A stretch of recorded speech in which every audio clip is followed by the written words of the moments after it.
अत्यंत दुर्दैवी संताप येणारी घटना आहे। आदिवासी भाग पेसा एरिया ज्याच्यामध्ये मुबलक असा निधी देण्याची वल्गना केली जाते, ॲम्ब्युलन्स दिलेत सांगितलं जातं, डॉक्टर दिलेत सांगितलं जातं, पण दुर्दैवानं हे जे गाव आहे बोरमळी, या गावामधून त्या महिलेला वैजापूर गावाला 8 किलोमीटर दूर आपला नवरा मोटरसायकलवर आणतो। तिथे कोणीही दखल घेत नाही। डॉक्टरांना फोन केला जातो, नर्सेसला फोन केला जातो, आशा वर्करला केला जातो, अंगणवाडी वर्कर, कोणीही लक्ष देत नाही। आणि त्यामुळे त्या बाईच्या नवऱ्याला अर्ध्या रस्त्यावरती बाईला उतरावं लागतं। रस्त्याने येणाऱ्या ज्या बायका आहेत, आदिवासी बायका, त्या त्याची डिलिव्हरी करतात।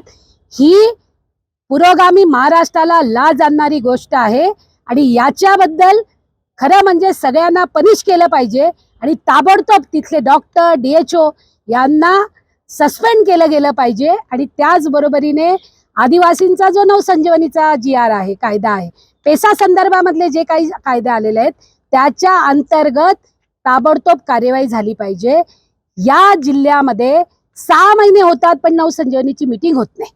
पहिली मीटिंग डिसेंबरमध्ये झाली आणि दुसरी मीटिंग आता 6 महिन्याने झाली, त्यामुळे कोणीही आदिवासींकडे गांभीर्याने बघत नाही। आता आमचा प्रश्न, ही घटना घडून 5 दिवस झालेत, 21 मेची घटना आहे, आज 27 तारीख आहे, अजूनपर्यंत सुद्धा साधी दखल प्रशासनाने घेतली नाही।